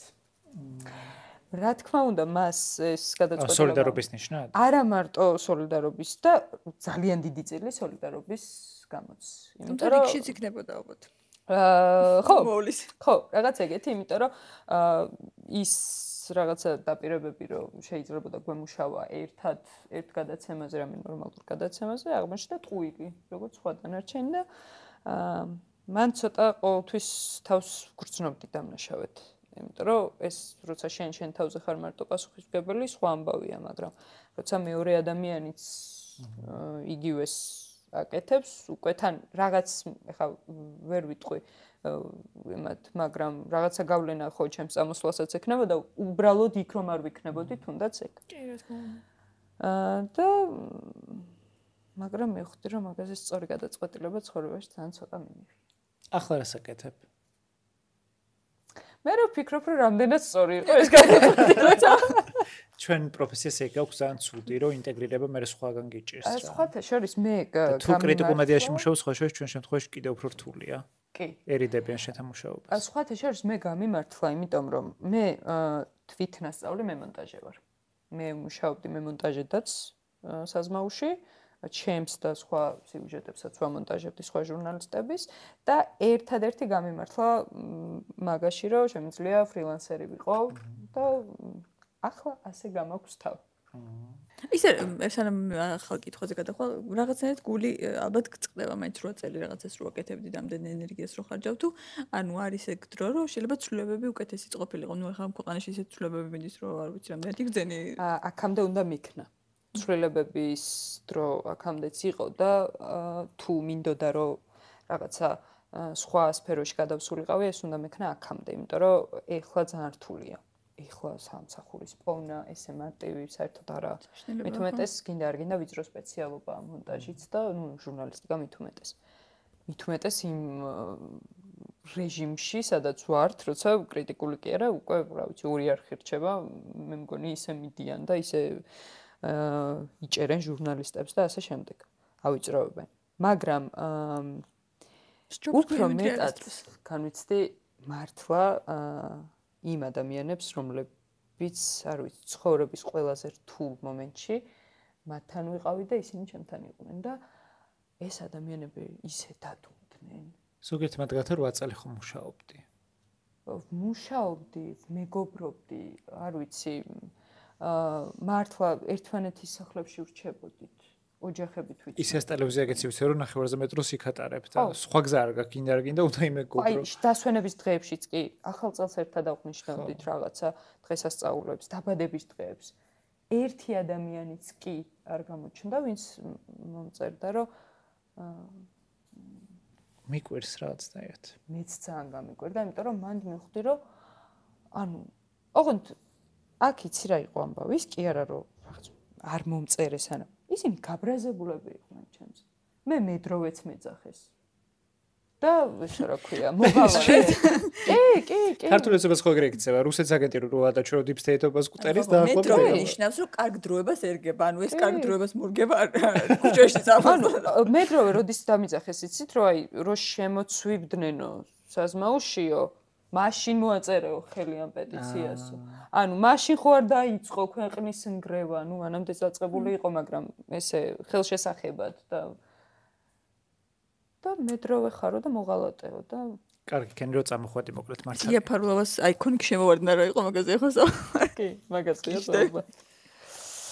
შემდეგ. გზა თბილისიდან სამეგრელომდე და უკან. ვერცერთ შეკითხვა სწორად ვერ წავიკითხე, მე მგონი გამოსაშვები ვიყავი მართლა ტელევიზიაში. ეს კითხვა მე დავწერე. სხვა შუის აქამდე არ მეთქვამს, რატო დამავსდა რომ ეს მეთქვავის, მაგრამ ან ჩემი კლასელი იყო. მე მინდოდა მეთქვა, მაგრამ ისე ატარა რომ მეთქი არ ვისახით. არ მინდოდა რომ ამის მნიშვნელობა მენიჭოს ჩემი კლასელი სტუმრად, არა. ნეპოტიზმით აქ მომიწყდა. სხვა შეს მარტოები ვართ, არც მე მონტაჟი ყავს, არც ოპერატორი, მაგრამ ფულიც არ გვაქვს. ესე ჭიას ვიხარებთ. ხო და ჩემი კლასელი იყო და ხო ეს კითხვა მე დავწერე, იმიტომ რომ ვიცი დაახლოებით ეს გზა. იმიტომ რომ ჯერ ჩემი კლასელი იყავი, მე წახვედი სხვაგან და მე უკან დაბრუნდი ბანკეტზე. კი, ბანკეტზე დავბრუნდი უკან და მე უკვე ვისწავლე. მინდა რომ შენ ბავშვობა გაიხსენო აი ეს თბილისიც, სამეგრელოც და მაშინ როცა სხვა ამ რაღაცებზე ნერვიულობა არ გვიწევდა. კომუნალურებზე რო არ ფიქრობდი. მაშინ. სამეგრელოდან არიან ჩემი მშობლები. ხობიდან იყო მამა, დედა არის ხეთიდან და ნუ როგორც საშუალო სტატისტიკური მეგრელი ბავშვი, ყველა არ დადეგებს, ვატარებდი ხოლმე სამეგრელოში. უსაყვარლეს ბებიასთან, ცალ-ცალკე სახლში ცხოვრობდნენ. დედა ჩემის ბებია ხეთაში ცხოვრობდა, დედა და მამა გაშორებულები იყვნენ და ხობში ცხოვრობდნენ მამა და მამას დედმამა. რაც იმას ნიშნავს, რომ ორი ოჯახი გეფოფინებოდა თავზე. დიახ, კი ბატონო. და მე მოხდა ისე, რომ მე 7 კლასში თუ არ ვწდები, შემომთავაზეს მომისყიდეს ოღონდ. მართლა მომისყიდეს გულწრფელად რაღაცა დამკერეს. მედროვე. აი ზუსტად. ოღონდ მაშინ ეს იყო რაღაცა ალბათ რაღაც რამე ლამაზი. და რა უსამსახურობა ხო და მაშინ მითხეს რომ ბებია დედა იყო მარტო და ცოტა უჭირდა მარტო ყოფნა და მითხეს რომ ერთი წლით წადი და მე წამოგეყვანთო და სკოლა იქ დავამთავრე. ერთი წელი გაგზავნა. წახვედი, მახსოვს რომ არ ვიცოდით რომ მიდიოდი. არც მე. იმიტომ სკოლაში დაბრუნდი, თუმცა ჯობა აღარ არის და სად არის ჯობავა? სამეგრელოშია. ხო და იქ მე მახსოვს შენზე ორი ფაქტი. ერთი რომ განსაკუთრებულად მეგობრობდი ბიჭებთან, მაგრამ იმ ბიჭებში ხო არის რაც შემგონია.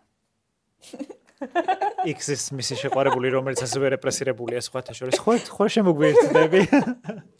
მაშინ დაგვიმონტაჟე მაინც დავიღალეთ. ხო და ის არის რა ქვია. ხო, მოგეთ ყველასთან მეგობრობდა, მაგრამ მახსოვს რომ ბიჭებთანაც კარგად მეგობრობდი და მახსოვს ჩვენ კლასი როგორც ყველა კლასი კუტოკებად იყო დაყოფილი და ანი შეეძლო როგორც ნამდვილ მეგრელს რომ ყველასთან თანაბრად ემეგობრა. ოღონდ მე ვარ ქარხნული წუნით მეგრელი მეგობრებო, მართლა. ანუ აი ის გავრცელებული ამბები მეგრელებზე რაც არის რომ შეუძლიათ რაღაც შესრულებები და რაღაცები მართლა შემიძლია. ხედავთ როგორ შეგესრულეს. კი, ანუ მართლა ქარხნული წუნით მეგრელი ვარ. შეიძლება შენ მეგრელების სხვა კატეგორიაში ხარ. ხო. ხო და იქ გატარებულმა დრომ რამე მე გავლენა იქონია შენ ცხოვრებაზე? სხვათა შორის სკოლის პერიოდი ეგ რამდენიმე წელი მე მახსოვს ძალიან ცუდად. ბებიასულედიდან ხო? არა, მოსავლელი ესე არ იყო, უბრალოდ დიდი სახე იყო, მარტო არ იყო და პატარა შვილიშვილი უხარებდა გულს.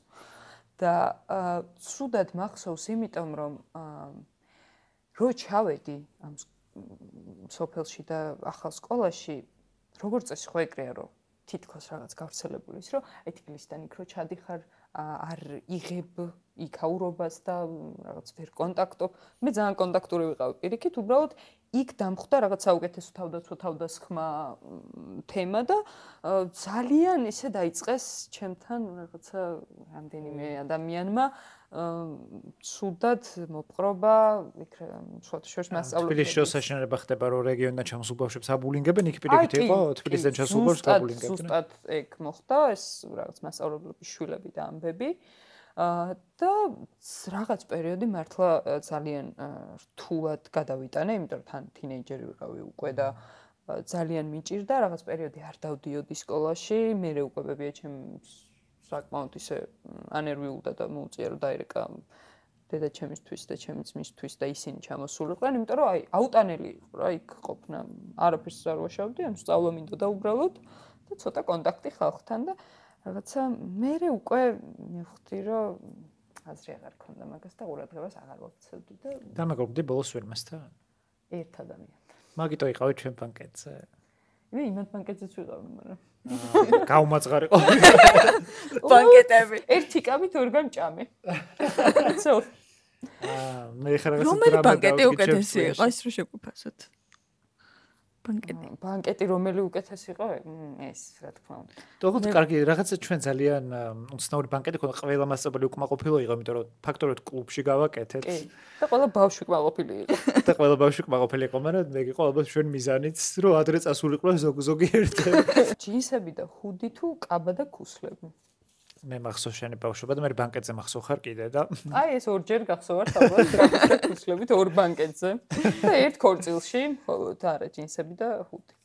ახლა აქაც მოვედი ჰუდით და რო დამინახა მითხრა ახლა არ თქვა რომ აქაც ჰუდით უნდა იჭდე და არა გამომიცვალე. ეს ნიშნავს რომ კომფორტის ადამიანი ხარ? კი. გაფრენჭას მოგწონს, ფერები გიყვარს? ფერები მიყვარს, რაც კი ფერი არსებობდა, ალბათ ყველა ფერზე მქონდა. მაგრამ ანუ ისე თავარია კარგად გაქვს, კარგ მდგომარეობაში, რასაც გიყურებ გიბიზინავს. მე გაგიზია რომ წინათთვის მოვიდა. და აი უყურებთ აი მთელი ისე სრიალებს და გადადის და შენ არის საინტერესო. ფერები მიყვარს, მაგრამ თავარია კომფორტულად ვგრძნობდე თავს. ანუ რაღაცა ხა გადაღებების ადამიანი ვარ. მართლა სულ დავდიოდი რეგიონში. სტუდიაში ხო შედიოდი ხუსლები, პიჯაკი რაღაცები. არასდროს სულ კეტები მეცვა. და ხან ვისი პიჯაკი მეცვა ხოლმე, ხან ვისი და ანუ მართლა მაზლიშვილებით ვიყავი ხოლმე, ხან ესეთი რაღაც ესეთი ხრებით იყო ეს პიჯაკი და ვიჯაკი ესე. და ხან ესე. ანუ ჩემთვის არის კომფორტული კეტი და ყოველთვის მაძლევდნენ ხოლმე შენიშნოს, რომ იქრენ უმოდიხარ სტუდიაში, როცა შედიხარ. ეს რაღაც კარგი რაღაც ახსენე სტანდარტები თუ რაღაც რაც ტელევიზიაში არსებობს, ანუ იდეაში რაღაცები არის, რაც იდეაში არ უხდებოდეს თუ რაღაც ეგეთი, მაგრამ აი რო შენ ხარ ადამიანი და იდეაში ჩვენ თავსაც მაგაში მოვიაზრებთ, რომ რაღაც ახალი თაობა ჟურნალისტიკის.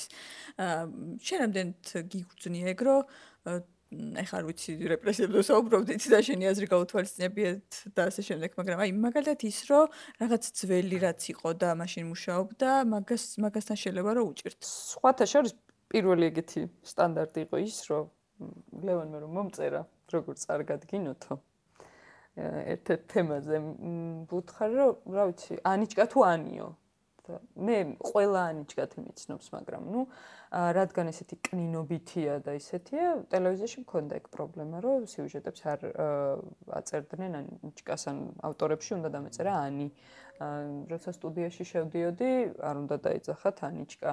აი მაგ თემას რაც შეეხება, მე მქონდა რაღაცა მცდელობები მართლა. აი ეს სტანდარტული ყოველთვის არ ამართლებს გაშლილი ეგრეთ წოდებული ოფში კრუპნი და ეს სრედნი კრუპნი ყოველთვის არ ამართლებს. ზოგჯერ არის რაღაცა მithქვამს ოპერატორებისთვის, ვისთანაც ადრე მეგობრობდი, რომ იყოს კონტრიკადრი, მე რა მოხდა, შემოვიდეს შუქი, აიღეს სხვანაირად დეტალი, არ მინდა გადასაფარ კადრებად თითების და თვალების მოძრაობა. ეს მე კამერა ყანყალებს ხელით გადაიღე რომ ვეუბნებოდი, კამერა ყანყალებს, არა უშავს. მე რა მოხდა? კაშეები იყო ჩემი ყველაზე დიდი პრობლემა. აი როცა არქივიდან მასალა მოგქონდა და აი ეს გვერდზე კაშე უნდა დამეტოვებინა, მე არ ვტოვებდი არასდროს და ვუკეთებდი სხვადასხვა ფონს გრაფიკულად ისე და ამაზე მიდიოდა ის რომ ამით არა დატოვე კაშე ლამაზია და ლამაზი იყო როცა ის იყო 3-4-ზე კადრი გადიოდა ეთერში. ხო, ეს მე შემჩნევია რომ მიმღებლობა ნაკლები აქვს, მაგრამ თუ ძალიან ბევრი ჭიდაობის მერე შენი გაიტანე და მე თვალი, ორჯერ თუ გაიტანე, მე უკვე თვითონაც ხვდება რომ ეს უკეთესია, მე სამეთ გრენლანდიასავით გამომიტანეს მე პირადად ასე რომ ხო ეგეც არის და დიდი მნიშვნელობა ვინ არის შენი უშუალო უფროსი და რამდენ თავისუფლებას გაძლევს. თუმცა მაინც აი ძველი თაობის ეგრეთ წოდებულ ბუბულა ჟურნალისტებს რო ეძახიან, ხოლმე მაგათ ეგ რაღაც სტანდარტები მაინც აქვს შემორჩენილი რა, რომ აი გონიათ რომ იმიტომ თვითონ სხვანაირად არ წარმოუდგენია, ასე ვეღარც წარმოიდგენენ ჩემი აზრით. მე მაგალითად ყველაზე მეტად არ მიყვარდა ქუჩის გამოკითხვა და სტენდაპები. იმიტომ რომ ეს სტენდაპები ესე მიკროფონით გამოდიხარ და ლაპარაკო, თუ რაღაცა საოცარი თემა არ გაქვს მართლა დრაივიანი რაღაცა ისეთი, სადაც შენი გამოჩენა აუცილებელია. აი არ ვიცი, არ მიყვარდა. მე მახსოვს ახლა მაი ჩაცმულობის ნაწილში მაგალითად ეგეთი ისტორია, რომ ერთი გოგო იყო ვისენთაც სხვა ტელევიზიაში ერთად მუშაობდით და მე ის გადავიდა პოსტივზე, როცა პოსტივი იყო ახალი გახსნი და მე აქე წამოვედი. ჩვენი გზები იყო და დამთავრდა, მაგრამ მე მქონდა ერთი გადაკვეთა კიდე, როცა პოსტივიდან წამოვიდა და მიყვება ასეთ ისტორიას, რომ მუშაობდა დილის გადაცემაზე პოსტივში წამყვანად და ამ გოგოს ყავდა ოჯახი, შვილი და ასე შემდეგ და ძალიან ესეთი ქართული ტრადიციული და საკმაოდ მყარი საფუძველი ჰქონდა მის ოჯახს და ერთ დღესაც დაუბარებია მამა მარჩენელს შალვას სავარაუდოდ რახან ეს ტყვები თქვამან და მოთხოვა რომ შენ თუ ახლა მაინც უდიძღაც ვერ მიხვდები რომ შენგან მე მოკლე კაბა და გრძელი ფეხი მჭირდება ქუსლებზე მაშინ და წახვიდე და ადგა და წამოვიდა. დღემდე ითხოვენ მართლა? ან იდენტური кейსით ყავს უბრალოდ ნაცნობი. ხო, კაცს გარეთ კითხავ მე ეს არის თუ არა. კი. ხო, მაგრამ ნამდვილად ეს მოსთხოვა რომ მოკლე კაბა უნდა ჩაეცვა და გრძელი ქუსლი, იმიტომ რომ სხვა მისგან არაფერი არ სჭირდებოდა. ესე იგი, მანდ ჩემს სულიერებას და გონიერებას აფასებდნენ პირველ არხში. შემოთხოვიოთ. პირველ არხი მაინც ხა? არა, ხო, არა. მაგრამ სხვა კერძო მედიებშიც გამიგია ვიღაცებისგან ფრაზა დილა შუა დღის გადაცემის წამყვანებზე და მე დილის წამყვანებს ვიღები და შუა დღესაც ვარ თანაწამყვანი პროფესორით. არა, პრარეზი არ მოუთხოვიათ, მაგრამ აი გამიგია ეგეთი ფრაზები. ჩემს გადაცემაზე მაინც არ ვიძახი, რომ ითხოვენ ხოლმე რა. კი. ცოტა უფრო გაიბრანჭეთ და ქუსლი და ჩვენს შემთხვევაში დილის გადაცემის, საზმაუს დილის გადაცემის შემთხვევაში პირიქით იყო. იქ აკადემიურობას. ჩვენთანაც ეგრე. ჩვენთან აკადემიურობას იყო მაგას ვიძახი. ხო, იქ იყო რომ აუცილებლად წამყვანი მამაკაცი წამყვანი უნდა ყოფილიყო პიჯაკში და ჰალსტუხით და დილას. როცა სხვა შორის ჩემ შემთხვევაში თვითცენზურა მაკეთებინებს მაგას, იმიტომ რომ ეგრე მომწონს მეც. ხო, ეგ სხვა არის, მაგრამ ჯინსებთან. ხო, და ნახე ხა ის დუიკა ეგრე წოდება. მასაც ხო გააჩნია მე, მაგრამ თემის მიხედვით ვაჭრობ. თუ ცოტა უფრო სუბუქია და რაღაც ჩემი თანატოლები მოდიან და სხვა რაღაცაზე ვლაპარაკობთ, ერთია და ეხლა ვიღაც ესეთი რეგალიის ადამიანი რომ მოყავს, ახლა იმას იცი რა არის, ეგ შეიძლება მართლა, მაგრამ ჩვენ გვქონდა გარე სტუდიაც, სადაც საფხული ახალი სეზონი იწყება რაღაცა. მაგარი იყო. ერთი თვე რო გარეთ იყავით. კი ბატონო, ერთი თვე გარეთ იყავით. შესაძლებლად და ყველაფერი საერთოდ. იქით ზოოპარკიდან ვირის კროპნის ასე. ისე ძალიან ეგზოტიკური იყო საყურებლად სინამდვილეში, მაგრამ სამშობლოდ არ ვიცი. სამშობლოდ ეგზოტიკა თქვენი მაშინ კენა. აი ხო? კი. დაძმა ჯობები. მე როგორც ხვდები, შენი ძმა შენთვის ანუ ყველასთვის დაძმა მნიშვნელოვანი ადამიანი არის, მაგრამ რაღაცა განსაკუთრებული ურთიერთობა გაქვთ და თან კი, მე უპასუხებ აქ შეკითხვას, არაბარი უპასუხებ. იმიტომ რომ თვითონ იძახდა რომ ჩემი ძმის პირველი პროექტი ვარო და იქ პროექტზე რო ილაპარაკოს. თვითონაც ეგრე თვლი და ესეთ ჩემი აზრით. ეგ ერთი და ჯობები მეტოდ ჯობებს წერდი და მე ჯობები არ არის აქ კაცო. ხო ეგრე ეძახით ერთმა ჯობები. მე ჯობრები ხო. და მოკლედ ეგეთი რაღაც მახსოვს, აი მე ძალიან სულ იმახსენებ, და ერთი ფაქტი მახსოვს, რომ რომელ კლასში ვიყავით ვერ ხვდები. ლევან რამე წელთა ჩვენ სტიდი? 8 წლით. ანუ რამე პერიოდი იქნებოდა სანამ შეწავხდი რომ ლევან უკვე ჟურნალისტი იყო? სავარაუდოდ მუშაობდა ინტერნიუში. ალბათ არ ვიცი, მაგრამ მახსოვს რომ რომელიღაც მასწავლებელმა დაგვაწერინა აიდოლებზე იყო თემა, ანუ სამაგალითო ადამიანებს და ამას ეწერა თემა ლევან ჯობავაზე თავის აიდოლებზე იყო ესე კითხა თვითონ. არა. ლევან ჯობავაზე რომელიც არის ჟურნალისტი და ამის გამო ან პროფესიებზე რომ მასაც უნდოდა ჟურნალისტიკა, იმიტომ რომ თავის მე იყო ჟურნალისტი და სამაგალითო ადამიანად თვლიდა მას, ხო? ძალიან პატარაობიდან. მართლა მახსოვს. მაგრამ არ გამიკვირდა, იმიტომ რომ კი ეგრე იყო. სხვათა შორის და ისე ჟურნალისტიკაზე მაგ პერიოდში ვფიქრობდი, აუს არ მithkomს და ისე გემრიელტყობოდი რომ მივხვდი რომ მეც მინდოდა და ცოტა შენიყავი ტრიგერი. არ არსებობს. რომ აი მეთქი მე ხო მინდოდა ეს და რატო დამავიწყო მე და მეწერა. ძალიან მინდა რომ რაღაც ბოლო სერიაში ირაკლი კობახიძე გამოვიდეს და თქვას რომ შენიყავი ტრიგერი რომ მედიასთვის. სხვათა შორის ჩემი პოსტი რომელიც ლევანს დავწერე გააზიარა ქეთუნა ქერაშვილმა. და აი ძალიან კარგი რაღაც დაწერა, რომ დედაშვილობას არ ვეხებით, რა თქმა უნდა, მამაშვილობას არ ვიცი ყველაფერს, მაგრამ აი დაძმობაო საერთოდ სხვა ფენომენიაო. და მან მივხვდი, როგორ ზუსტად ესმის ქეთუნასაც, თან ახლა ქეთუნას და ირაკლის ისტორია საერთოდ кейსი საერთოდ სხვა არის და ჩემი და ლევანის საერთოდ სხვა. ლევანს რაღაც 10-12 დღეში უკვე გარეთ იქნება ლევანი. ხო და მართლა რაღაცა ისე მოხდა, რომ ჩემი ძმა არის აი ნაბიჯ მიუყვები ლევანს. წარმოიდგინეთ, ბაღი, სკოლა, უნივერსიტეტი, სამსახური. ანუ აი ესე მიუყვები უკან ლევანს. ნუ იმედია ეხლა ფილმი ურსულად ხო არ არის ანისგან. ურსულად არა, უბრალოდ ეხლა ვფიქრობ, რომ ციხემდეც არ მიმაცილოს, არ ვიცი, შემდეგ ნაბიჯი ეგაა. მოიცე რაგბის კლუბმა გააკეთე. არა, ოჯახიდან ერთი. ხო და ოჯახიდან ერთი არ ვიცი, ეხლა მამაშვილი დაიჭირეს დღეს მაგალითად. ბოდიში რო ეს ნეგატიური ის შემოგიტარე, მაგრამ სიმართლე უნდა ითქვას. ხო და ეს არის რა ქვია, ლევანზე სხვათა შორის ლევანი იყო პირველი, რომელსაც ვუთხარ რომ მეც მინდოდა ჟურნალისტიკა და ყველაზე მაღლა შემოდო მიკროფონი ალბათ, იმიტომ რომ მითხრა რომ არ გინდა ეს სფერო. ეს ცოტა ჩემი შვილი დოქტორი უნდა გამოვიდეს, ის ქონდა რა ქვია, მაგრამ არ იყო მართალი. აბსოლუტურად მეტიც მინდა გითხრათ და მაგრამ მართლა ძალიან ისე მივყვებით. ოღონდ ცოტა ისეთ ასაკში დავმეგობრდით რა. მანამდე ვიყავი დაძმა, რომელიც ჩხუბობს, არ ვიცი, ეწიწინებიან ერთმანეთს, მიუხედავად იმისა, რომ ასე დედა ჩემი პატარა ანიჭკას დავარცხნიდა, გაუკეთებდა ნაწნავებს ან კიკინებს, გაუშვებდა ლევანთან ერთად, სადღაც ეზოებში დავდიოდით, ბარნაულზე რო ცხოვრობდით, ხანომელეზოში ფეხბურთს თამაშობდით, რაღაცა, ანუ 8 წლით უფროსია ჩემს. ჩამაყენებდნენ ეს კარში ეს ლევანის მეგობრობთ. იმის დარტყმული ჩემთვის მოხდეს. ანუ გაუბედურებულს მაბრუნებდნენ კარში ვიდექი. რაღაცა ეს თუ უბედური ბრუნდებოდი. მაგრამ სადღაც თინეიჯერობის ასაკში დავმეგობრდით და დავმეგობრდით. იმის მერე ვართ მეჯობრები ვართ ყველგან საერთოდ არ ვიცი. ყველაზე ახლო ადამიანია და მართლა ზოგჯერ ვამბობ ხოლმე დედაჩემს ვეუბნები, რომ დედაჩემმა მასწავლა ლევანის სიყვარული და ლევანმა მერე ყველას ითქვა. იმიტომ რომ არ ვიცი, კაი ადამიანია რა, ცუდი ბიჭი. გეთახმები. მეც. კარგი ბიჭი გასართე. რამდენიმე წლის წინ ლევანი გადმოვარდა მესამე სართულიდან. არ მახსოვს. დაიმტრა საშინლად, კი, ნაფეტროვში გადმოვარდა მეგობრის სახლიდან. აიმნიდან და დაილეცა. ეს სახლი იყო ეხრო ბორშას არა, იმ სახლში აღარ. და დაილეცა ძალიან. მე მაშინ ვიყავი სამეგრელოში. ნუ რა თქმა უნდა, ჩამოვედი.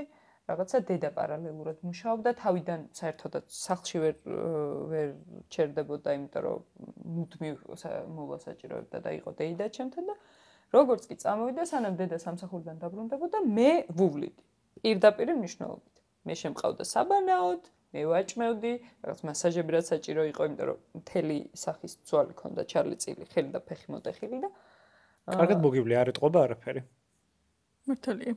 ამაში ესაკ. ვერავინ იფიქრებდა. დანაძილი რო არის. და ერთ-ერთ ესე დროს რაღაც არ მახსოვს ან საჭმელს. და მაშინ არ ვიცი ვაჭმევდი თუ რაღაცა ეგეთი იყო და გული რო ავჩუყდა მითხრა რომ აი შე რო ბიჭი ყოფილიყავიო ძალიან ბევრ შარში გამხვევდიო ისეთი ხასიათი გაქვს რომ ან ვინმე გცემდა ან დაგიჭერდნენო და გავიდა დრო ვინ დაიჭირეს და შენ ძმა არ ხარო მაგრამ ძმის მაგიერი ხარო და მის მერე სულ ძმის მაგიერს მეძახის კარგი, როცა ძმის მაგიერი ყავს, დის მაგიერი ყავს და ერთმანეთის იმედი ხართ ოჯახისთვის, ეგ ძალიან მნიშვნელოვანი არის დედაშენისთვისაც. თუმცა დედის ერთმანეთს არ მოიწყვინოთ და ყურები არ ჩამოყაროთ, თქვენს გაქვთ ბეზდრიერების სხვა მიზეზები, მეგობრებო. ყურები არ ჩამოყაროთ. არ ვიცი.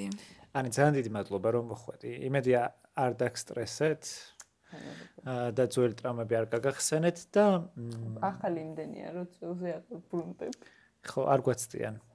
არა, ვითარ შემთხვევაში. მუშუშება ნამდვილად არაფერს არ მომისწრია. არ გვადუნები. და ასე ტონუსში. ასეთ მხიარულ ნოტაზე გემშვიდობებით მომავალ ეპიზოდამდე. სამშობლო